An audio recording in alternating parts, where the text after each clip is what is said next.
3 ans d'attente pour une nouvelle saison de série et elle a intérêt à être incroyable.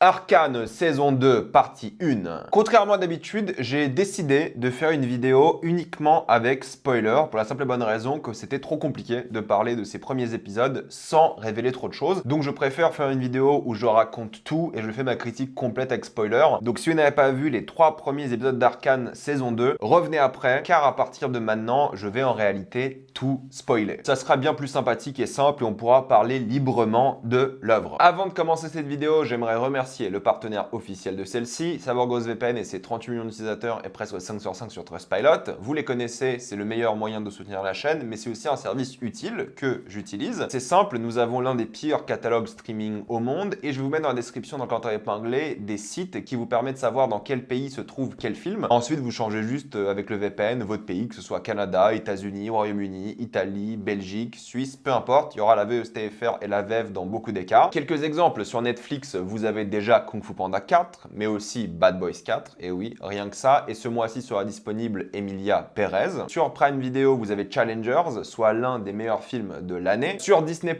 dès ce mois-ci, vous allez avoir Deadpool et Wolverine, mais vous avez déjà le nouveau film La Planète des Singes. Vous avez aussi Vice Versa 2, oui. Et sur Max, qu'il faut utiliser via l'application Max elle-même et non pas via MyCanal. Vous pouvez le faire même avec l'abonnement MyCanal. Vous avez déjà Horizon avec Kevin Costner, vous avez Civil War, vous avez Furiosa, vous avez Maxine, vous avez Trap, et même Le Garçon et le Héron, tout ça en 4K, c'est la fête. Pour les gros consommateurs de YouTube, comme moi, vous avez le droit à YouTube Premium pour beaucoup moins cher, donc pas de publicité, vous soutenez plus les créateurs, vos vidéos téléchargées en mode podcast, vous prenez un VPN dans un pays de l'Union Européenne, parce que c'est beaucoup plus simple d'utilisation comme la Roumanie et la Bulgarie, ça sera moins cher et vous pouvez y arriver facilement, et si vous n'y arrivez pas, vous inquiétez pas, il y a plein de tutos disponibles en ligne. Vous serez en même plan de sécurité avec un VPN, que ce soit sur la Wi-Fi de l'université, de l'hôtel, de l'aéroport ou même de chez vous. Vous pouvez partager un compte avec 7 personnes au total. C'est disponible sur tous vos appareils préférés et c'est super simple d'utilisation. Vraiment, tout le monde peut le faire sans aucun problème. Vous pouvez essayer par vous-même quand vous êtes satisfait ou remboursé sous 45 jours et vous avez une assistance technique en français 24h7. Utilisez le lien dans la description, dans le commentaire épinglé afin de vous abonner à SavorGhostVPN et bénéficier de 83% de réduction plus 4 mois gratuits.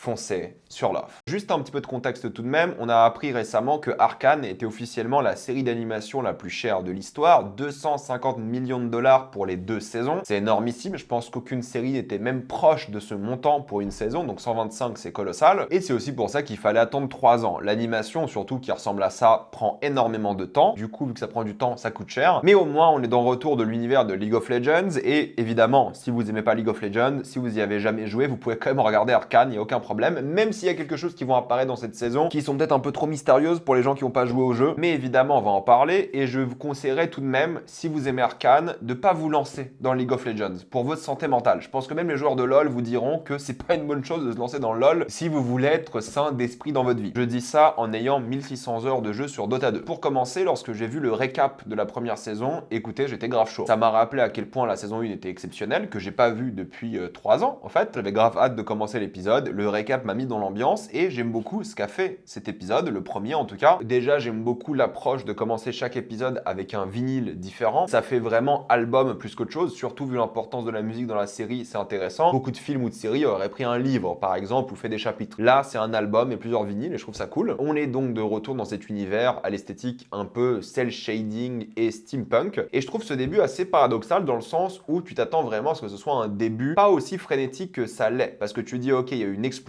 dans un conseil, directement la suite du dernier épisode de la saison 1, et tu t'attends à voir les répercussions de l'attaque comme quelque chose de triste et solennel dès le début, mais c'est frénétique, il faut essayer de sauver le plus de monde possible. On est dans une scène où l'énergie déborde parce que c'est l'incompréhension, la confusion qui domine la scène, c'est surtout montré par ces flashs noirs au montage qui interrompent les actions de Jace. C'est bien parce que ça met dans l'ambiance de une, et ça montre que les gens, même après ce qu'ils viennent de vivre, sont prêts à s'entraider et se sauver, surtout vu ce qui se passe avec Victor, dont on va va parler après. J'aime beaucoup ce début que je m'attendais à voir plus calme, plus posé, qui commence presque full action, qui lance le générique qui est toujours génial et le même que la première saison, générique absolument superbe. Mais j'ai un peu plus de mal au fait d'avoir un générique en musique et ensuite d'enchaîner directement avec une autre musique, cette fois-ci bien plus triste, bien plus calme, même si j'aime beaucoup l'esthétique. Alors je dis pas que c'est une mauvaise chose, hein, mais j'ai l'impression qu'ils ont pas fait la série avec le générique en tête. Parce qu'enchaîner dans quasiment tous les épisodes, générique en musique plus toujours une scène en musique, ça fait un petit peu bizarre. Bon, c'est pas une critique très sérieuse ou importante, je dis juste que ça m'a fait un petit peu bizarre au début. Mais justement, au moins ça contraste l'ambiance pop-rock du générique avec quelque chose de très triste, dessiné en noir et blanc avec quelques couleurs qui ressortent des choses et surtout des personnes importantes dans la vie de Caitlyn. Et ce que j'aime beaucoup, c'est que l'esthétique noir et blanc est accompagnée de quasiment pas d'animation. Tout ce qui est autour d'elle n'est pas animé, ou alors bouge très très peu. Là où les choses colorées bougent beaucoup et sont dans le style classique de l'œuvre. J'adore parce que techniquement et artistiquement, c'est magnifique et en plus c'est intéressant narrativement. Sans même parler du fait que la série se renouvelle constamment d'un point de vue des visuels. Il y a ce poids du chagrin sur elle, les gens autour d'elle n'existent pas, sauf les gens qui comptent, et tu comprends que cette série aura beaucoup de symbolisme, d'où le plan après sur elle devant le trône qui est brisé, qu'il faut donc réparer, il faut trouver un remplaçant pour ce trône, chose qui est aussi symbolisée juste après par le conseil qui est brisé, parce que oui, il vient de se passer quelque chose de grave, une attaque terroriste sur les dirigeants du monde, et la question que se pose cet épisode-là, c'est comment on réagit à cette attaque terroriste. Ils proposent plein de choses, ils veulent envahir la zone du dessous, mais ils savent que ça va faire beaucoup de victimes, et dont des civils, et si tu fais des victimes civiles, ça va créer encore plus de terroristes, mais en même temps, la société a un besoin de ramener à la justice la personne qui a commis cet acte terroriste. Bon, je vais pas vous dresser des parallèles avec le monde d'aujourd'hui ou le monde d'il y a 20 ans, par exemple, même s'il faudra les dresser à la fin de l'épisode 3, mais vous comprenez très bien de quoi ça parle. Ça parle de toutes les attaques terroristes qui ont eu, et ce besoin de la population de sang, alors que c'est pas toujours la bonne idée. Et c'est le débat qu'ils ont. Ils se disent, ok, est-ce que ça vaut le coup de balancer leur équivalent de l'arme nucléaire dans les bas-fonds afin juste de tuer une personne? Est-ce que c'est pas quelque chose qui serait contre-productif? Mais en même temps, la société veut la vengeance. C'est aussi pour ça qu'il y a ce plan de haut sur le conseil qui est littéralement brisé et divisé, et ils ont tous des envies différentes pour l'avenir de la société. Et j'aime beaucoup à quel point la série assume le côté politique. De toute façon, ça a toujours été une série de lutte des classes. Je veux dire, quand les gens des bas-fonds appellent ceux d'en haut les toppers, comment ne pas y voir cette lutte des classes des gens qui ont été abandonnés dans les bas-fonds? Mais ça va bien plus loin que ça et on en parle après. Mais le travail esthétique sur ce premier épisode est génial parce qu'il y a plein de plans avec Caitlyn qui ressemble à une peinture, avec ses fleurs, tout est très décoré, coloré, plein de cadeaux, plein de lettres. Elle a beaucoup de soutien, mais elle ne le ressent pas. Il y a un vide en elle parce qu'elle a des regrets. Elle se sent coupable de ne pas avoir tué Jinx auparavant. Elle a ce poids de la responsabilité d'ailleurs qui est très touchant parce qu'on va lui dire le trou du chagrin va rétrécir, mais malheureusement jamais disparaître. D'où cette séquence avec Jace où elle parle sur une musique angélique et lorsqu'elle est énervée, elle pense à Jinx, il y a toute la nature autour d'elle qui s'énerve jusqu'au moment où on lui rappelle un peu les choses pour lesquelles elle doit se battre et ne pas laisser la haine la consommer. D'ailleurs, dans plein de séquences, elle ne voit que des cendres alors qu'il est entouré de belles natures. Beaucoup de symbolisme pour elle parce que forcément, elle doit répondre à l'héritage de sa mère. Elle veut sauver sa ville, mais à la fois éviter d'être consommée par cette rage. Il y a que ses amis et Vi qui arrivent un petit peu à la calmer dans ses ardeurs de vengeance. J'adore comment il joue sur ce symbolique visuel par rapport à ce qui l'entoure elle et comment elle voit le monde et la manière dont elle voit Jinx partout. Je trouve ça un peu moins subtil et intéressant la musique de fin de l'épisode 1 où elle a préparé son équipe et le titre de la musique c'est Heavy is the Crown. On a compris, ça fait même un petit peu lourd, tu vois, limite ils allaient mettre la chanson de Billie Eilish avec le mot Crown dedans quoi. C'est un peu du chipotage parce que de l'autre côté, Vi souffre aussi réellement. Même si ensemble elles tiennent bon, d'où ce magnifique câlin qu'elles ont ensemble qui fait évidemment un parallèle avec Jinx, vu la couleur des cheveux, la pluie qui coule sur elle comme si c'était des larmes parce qu'elle refuse de pleurer, elle le refuse même de dire qu'elle a perdu quelqu'un alors qu'en réalité elle a perdu sa sœur, de manière symbolique évidemment. Et ce qui est intéressant c'est que lorsqu'elle est bourrée après avoir consommé beaucoup d'alcool et elle se lève, il y a un petit tremblement de l'image que j'ai beaucoup aimé pour montrer qu'elle est quand même un peu bourrée et j'aime bien cette motivation qu'elle retrouve lorsque quelqu'un la félicite pour son travail. Elle s'attendait à se faire critiquer parce qu'elle boit, elle a l'air ridicule et tout, mais en fait quelqu'un la félicite et ça la motive à reprendre un peu sa vie en main et ses responsabilités. Et c'est ça qui est bien, c'est que chaque épisode a le droit à une scène d'action et la scène d'action de l'épisode 1 est vraiment stressante parce que tu vois cet homme au tatouage, tu vois cette personne qui est voilée, tu vois les portes qui se referment, tu vois qu'il y a une sorte de coup ou d'attaque qui est prévue, une nouvelle. Ce qui est vraiment bien dans la scène d'action, c'est que de une, tu comprends tout parfaitement pour plein de raisons différentes. Déjà, les ennemis ne font pas du tout la même taille, les méchants sont généralement plus grands de une, mais surtout, ils ont des traînées de couleurs et des explosions de couleurs qui montrent que ce sont les ennemis. Là où le peuple endeuillé est bien plus gris au final. Du coup, t'es jamais perdu dans les visuels, il y a cette impression de dynamisme et de vitesse qui est bien mise en avant grâce aux couleurs. Et c'est intéressant que dans ce monde-là, les couleurs soient un symbole de toxicité et de corruption. C'est bizarre que les gens des bas-fonds soient colorés pour le coup. Mais c'est ça qui rend la scène géniale final, c'est la gestion des couleurs, du rythme de l'action et la mini-narration, parce qu'il y a plusieurs personnes qui se battent, de chacun des personnages. Ce combat-là, c'est une mini-histoire et c'est ça qui est bien. J'ai absolument adoré. En plus, c'est un vrai acte intéressant et politique de montrer que les dirigeants sont encore en danger, que le peuple est encore en danger. C'est un vrai acte terroriste. D'ailleurs, la femme qui veut tuer Jace, elle le fait elle aussi par vengeance. Et c'est ça qui est intéressant, c'est qu'en fait, ils veulent se venger continuellement jusqu'à l'infini. Tant qu'ils vont s'entretuer, il y aura toujours quelqu'un des deux camps qui va vouloir se venger. Et là, les deux veulent se venger. La seule critique que je peux faire à cette scène-là, c'est qu'à un moment, il y a un rayon bleu qui est utilisé et je pensais que ça allait faire ou des morts civiles ou des dégâts, mais je crois qu'on n'a jamais réellement de réaction à ce moment-là. C'est pas la chose la plus grave, mais c'est vrai que vu que le rayon bleu a raté, t'as l'impression que ça fait des dégâts collatéraux graves. J'ai adoré l'épisode 1, je trouve qu'il était intéressant, qu'il était vraiment visuellement et stylistiquement varié et il mettait vraiment les personnages au cœur du récit avant tout en proposant une scène d'action géniale. Et l'épisode 2 commence de la même manière, commence en musique, de manière très stylisée. Tu vois le conseil des méchants qui se vide au fur et à mesure, et cette disparition du leadership qui est mise en parallèle évidemment avec le conseil de la ville, qui n'a pas non plus vraiment de leadership. Tu vois que sans leader, en bas, c'est l'anarchie. J'adore aussi la musique qui est variée à la fois tout en restant dans l'ambiance hip-hop, pop, rock, un peu punk. Toutes les musiques, c'est un peu ça et ça marche bien. Et surtout, ce que j'aime beaucoup, c'est la manière dont ils mettent les enfants au milieu de cette histoire. Les victimes de cette anarchie, les victimes des gens qui vont venir se venger des hauteurs, vont faire du mal surtout aux enfants. Avec évidemment Jinx qui est au milieu. Du coup, tu sais pas si le monde va chasser Jinx, si elle va être protégée, si c'est elle la solution, mais c'est pas une leader. Alors que c'est elle que tout le monde veut au final. Mais vu que c'est la seule qui va s'intéresser aux enfants, l'innocence et les enfants vont l'aider et la protéger, comme on voit dans l'épisode d'après. Parce que fatalement, Jinx est encore une enfant, c'est ça la vérité. On lui a juste volé sa jeunesse. Et c'est ça qui a fait d'elle un monstre. Parce qu'évidemment, son père spirituel lui manque. Elle est submergée sans lui. Et j'aime beaucoup le fait que ses cheveux embrassent l'homme, mais elle est consommée par le chagrin, le deuil, mais aussi la haine et la vengeance. Même si tu vois après qu'elle est prête à mourir s'il le faut. Mais ce qui est intéressant, c'est que si on prend le point de vue des gens d'en bas, en termes de couleurs, les personnages, eux, sont en couleur, mais leur monde est très peu coloré. Ce qui est vraiment l'opposé même de ce qui se passe là-haut, où là-haut, tout est coloré, sauf les personnages. Et justement, dans l'épisode 1, on voit que les couleurs terrorisent les gens, et les gentils d'en haut utilisent du gaz très coloré, ils ont des armes bleues, et là, on montre justement à quel point la couleur est un danger aussi en bas. Ils utilisent, entre guillemets, d'un point de vue narratif, les méthodes des gens d'en bas, parce qu'ils viennent, eux, terroriser le peuple d'en bas. Pour le peuple d'en bas, qui n'a souvent rien fait de mal, vont souffrir à cause de ces 5-6 soldats qui vont venir et leur faire du mal. À une population qui, au final, n'a rien demandé. C'est ce qu'on voit. Il y a des gens qui ont rien fait, qui sont interrogés, qui souffrent et qui doivent se défendre en faisant peur avec des figurines pendues, par exemple. D'ailleurs, j'aime beaucoup lorsque Jinx est sous l'emprise du gaz, il y a une sorte de vertigo effect pour lui montrer qu'elle est complètement sous hallucinogène et qu'elle perd le contrôle. C'est un beau parallèle qui est fait par rapport à Caitlyn qui, elle, n'est pas affectée par le gaz, mais elle a quand même des illusions ou même des hallucinations, si vous préférez, de Jinx un peu partout.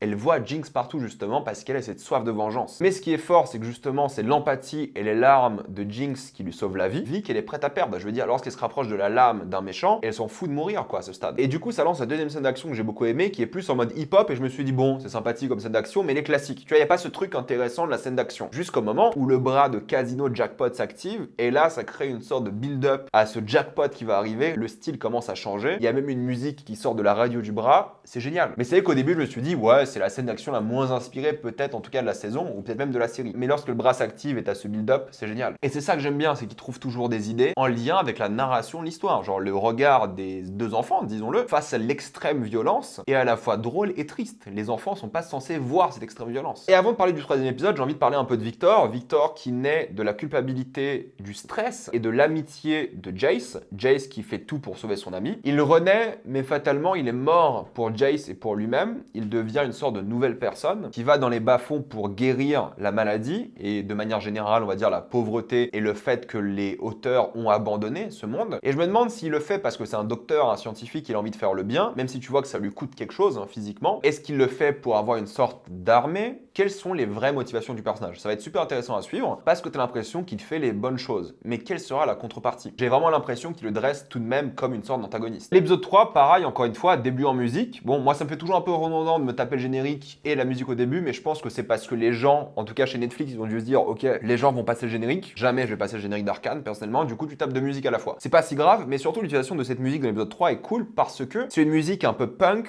où tu vois littéralement des soldats terroriser une population qui n'a généralement rien fait. Il y a des criminels dans le tas, mais montrer cette domination policière presque terroriste humoriste pour ces gens-là, en mode rock punk, entre guillemets punk, hein, parce que le punk c'est un genre très contestataire, anti-politique fasciste en général. Le montrer comme ça de manière stylée, je trouve que c'est intéressant parce que ça crée une sorte de parallèle entre ce qui est stylé et ce qui est moralement mauvais, quoi. Et tu vois surtout à quel point Caitlyn se radicalise au fur et à mesure, ce qui est vraiment le cœur pour l'instant de ces 3 épisodes, mais avec Vi ou Vi, peu importe, elle reste les pieds sur terre. Après, il y a une autre intrigue qui s'est lancée par rapport à Amara, qui a des pouvoirs intéressants, surtout visuellement, qui pour moi intervient à un moment où elle pense que le conseil est faible, afin de prendre le pouvoir ou juste profiter de ce qui s'est passé, pour X ou Y raison, peu importe, mais justement, le fait que le conseil soit faible, que le pays soit faible, génère des tensions avec d'autres villes, peuples, qu'il faut contrôler. Après de nombreuses attaques, t'as forcément l'air faible. J'aime beaucoup la manière dont Ambessa est très stricte, très sévère, et tu vois qu'elle veut mettre en place un régime bien plus puissant. D'où les différents complots par rapport à Black Rose, par rapport aux autres membres du conseil qui sont encore en vie, qui n'ont pas les mêmes motivations et qui font un peu manipuler, disons. J'ai envie de parler un peu de l'intrigue avec Echo, qui est pour moi la moins intéressante pour l'instant. C'est la plus humoristique, c'est un peu le comic relief pour l'instant, cette intrigue. Il y a un côté scientifique et magique qui est discuté, qui aura des répercussions colossales. Il y a une enquête qui est mise en place, même si elle avait l'air déjà d'être résolue à la fin de cet épisode. Il y a une sorte de contamination. T'as l'impression que le cœur même du monde est en danger avant tout. Et t'as ce côté métaphysique qui va beaucoup revenir. En tout cas, les parallèles sont dressés entre ce qu'ils ont découvert, qui est très intéressant, le côté un peu psychédélique, et le combat entre les sœurs. Parce que le combat est intense, mais qui est fatalement pas très bruyant en termes de bruitage, justement, de coups, de choses comme ça, parce qu'il y a une musique presque en mode chorale qui prend le dessus. Là où les différentes scènes d'action, la musique était jamais le son principal, disons. Là, c'est le cas. C'est un combat, pareil, vraiment bien rythmé, qui utilise bien les couleurs et le symbolisme. Il y a plein de dessins des sœurs qui sont brisés. Mais encore une fois, il y a beaucoup de narration, beaucoup d'enjeux. Le combat est court, comme tous les combats, mais bien intense parce que chaque personnage a des motivations différentes pour ce combat-là. Vi n'arrive pas à tuer Jinx. Jinx abandonne et est prête à mourir. Caitlyn est prête à même tuer Vi et un enfant pour tuer Jinx. Et un enfant qui a été sauvé par Jinx est prêt à lui devenir aussi une menace pour les gens des hauteurs en tuant une sorte de policière. Donc il se passe beaucoup de choses, c'est assez complexe. Et puis de l'autre côté, t'as évidemment cette femme qui essaie de garder le contrôle sur les bas-fonds et s'assumer en tant que leader. Donc évidemment, j'ai adoré, j'ai trouvé ça génial. À quel point cette innocence sauve Jinx. Mais surtout, j'aime beaucoup la manière dont les couleurs explosent à la fin dans les hauteurs. Je sais pas si hauteur c'est le terme approprié, j'ai vu en VO, vous me connaissez. Mais cette attaque colorée n'a pas fait de dégâts. Par contre, elle plaît aux enfants, ce qui est intéressant pour le coup. C'est l'une des thématiques de l'œuvre, et moi ce que j'ai beaucoup aimé à la fin, c'est que Caitlyn a fait un pas de non-retour où elle était prête à tuer l'innocence, donc un enfant, avec les complots et manipulations du conseil par rapport au fait que la menace est grande et qu'il faut agir et contre-attaquer. Le conseil décide de nommer, sans démocratie ou quoi, une nouvelle leader qui est Caitlyn, parce que Caitlyn est utile. De une, il y a l'héritage familial, mais surtout elle a cette rage en elle qu'il faut pour créer cette dictature, hein. La fin de l'épisode, c'est la montée du fascisme, où on est passé d'un conseil avec plusieurs personnes qui décident à un dirigeant qui décide. En plus, avec le bruit des bottes, j'ai envie de vous dire, mais c'est un bruit que les gens font sur leur torse, l'imagerie fasciste est bel et bien présente ici. Il y a un côté évidemment très fasciste de une des époques sombres, mais il y a un côté aussi qu'on pourrait comparer à l'interventionnisme américain, qu'on pourrait comparer à nous lorsqu'on a une attaque terroriste en France et on a envie de se venger. C'est la manière dont des politiques, un conseil, catalysent les peurs et la haine du peuple pour nommer un dictateur. J'adore regarder des séries qui me font oublier le vrai monde, n'est-ce pas? Clairement, là, Caitlyn sera la grande antagoniste pour moi de la série, jusqu'à ce qu'il y ait une menace métaphysique qui va apparaître avec l'enquête qui se passe du côté de Jace et tout, aucun doute sur ça, mais c'est intéressant de voir comment la haine mène à la mort en fait de toute une civilisation ou de tout un système qui existait pendant longtemps avant. Après moi c'est vrai que je suis pas un grand fan des jeux vidéo, donc à chaque fin d'épisode, lorsqu'il y avait j'imagine Warwick, écoutez moi j'ai arrêté de jouer à LoL lorsque Vlad a été introduit, pour vous dire, mais j'imagine que c'est Warwick, je n'en sais rien, il faut un teasing sur le retour du personnage, et évidemment j'ai adoré ces 3 premiers épisodes, j'ai un petit peu peur tout de même parce qu'il y a beaucoup d'intrigues qui sont mises en place, mine de rien, là, il reste 6 épisodes, ce qui est largement assez, mais tout de même j'espère qu'ils vont bien gérer et que ce soit pas trop le bordel scénaristique. Pour l'instant ça va, mais beaucoup de choses ont été mises en place, donc attention tout de même. Et aussi un big up aux actrices, alors il y en a 2 qui m'ont beaucoup marqué, c'est Ella Purnell qui joue Jinx qui est géniale, toujours au top, et Hélène Thomas qui joue Ambessa qui était assez prenante aussi. Mais de toute façon tout le monde joue très bien, les hommes et surtout les femmes parce que c'est une série plutôt féminine, je trouve que c'est un début absolument excellent. Je pense sincèrement que personne ne va être déçu si vous avez aimé la première saison. Et nous évidemment on parlera sur la chaîne dans les 2 prochaines semaines de chaque épisode. Mettez-moi dans les commentaires ce que vous avez pensé de ces épisodes, avez-vous adoré adoré ou détesté, j'ai envie d'avoir votre avis. Avant de quitter cette vidéo, pensez à utiliser le lien dans la description en encadré épinglé afin de débloquer tous les plans de streaming en toute accessibilité, sécurité et avec beaucoup plus de contenu. Abonnez-vous à CyberGhostVPN pour 2,03€ par mois plus 4 mois gratuits. Foncez sur l'offre. Abonnez-vous à la chaîne pour voir les prochaines vidéos. Mettez un j'aime, ça aide beaucoup la chaîne. Suivez-moi sur tous mes réseaux pour plus de contenu exclusif. Et moi, je vous dis à la prochaine fois. Salut à tous.